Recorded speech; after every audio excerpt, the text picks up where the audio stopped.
कल माननीय सांसद डिंपल यादव जी जो एक धर्म स्थल पर गई, मस्जिद में गई, उसके बाद एक शख्स ने जितनी अभद्र टिप्पणी उन पर करी है, उसके बाद मैं पूछना चाहती हूँ कि पूरा का पूरा विपक्ष मौन क्यों साधे हुए है। सांप्रदायिकता के आधार पे ये बिल्कुल गलत है और इसके खिलाफ हम लोग अपना आवाज उठा रहे। पार्टी की कोई भी विचारधारा हो, राजनीतिक स्तर पर हमारी अलग विचारधारा हो, पर हमको लगता है कि महिलाओं को अपने सम्मान के लिए एकजुट रहना चाहिए। और सबसे ज्यादा शर्म की बात है कि अखिलेश यादव जी ने अपनी राजनीति को, अपनी सियासत को बचाने के लिए अपनी पत्नी के लिए भी उन्होंने आवाज नहीं उठाया। आप ये देखिए कि कल माननीय सांसद डिंपल यादव जी जो एक धर्म स्थल पर गई, मस्जिद में गई, उसके बाद एक शख्स ने जितनी अभद्र टिप्पणी उन पर करी है, उसके बाद मैं पूछना चाहती हूँ कि पूरा का पूरा विपक्ष मौन क्यों साधे हुए है। मैं पूछना चाहती हूँ कि माननीय सांसद डिंपल यादव जी की जो स्वयं की पार्टी है सपा, वो चुप्पी क्यों साधे हैं। उनके पतिदेव ने आकर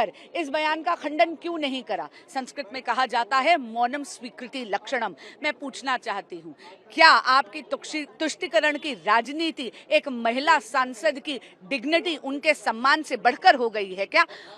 एनडीए का पूरा घटक दल यहाँ पर आज खड़ा था आवाज उठाने के लिए। हम हर नारी के सम्मान के लिए खड़े रहेंगे, चाहे वो विपक्ष की सांसद ही क्यों ना हो।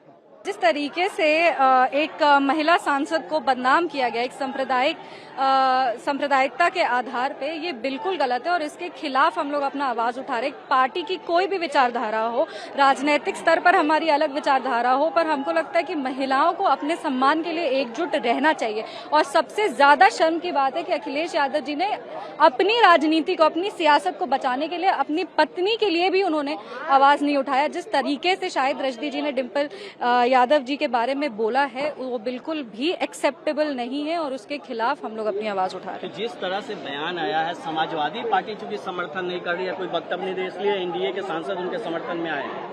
नहीं, अब समाजवादी पार्टी क्यों नहीं कर रही है ये तो पता नहीं, क्योंकि उनकी राजनीति ऐसी है ना। अगर वो इसके खिलाफ आवाज उठाएंगे तो उनकी राजनीति क्या बचेगी। उनकी राजनीति पूरी की पूरी तुष्टीकरण की राजनीति है।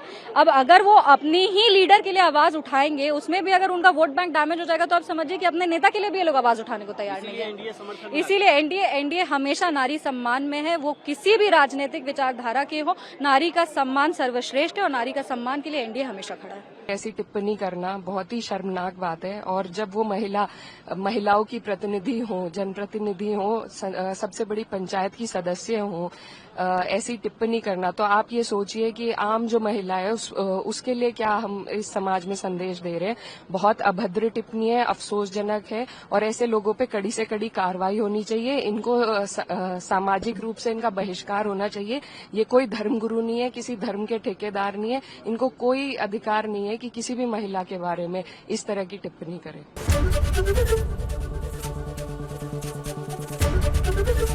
एबीपी गंगा, खबर आपकी, जुबान आपकी।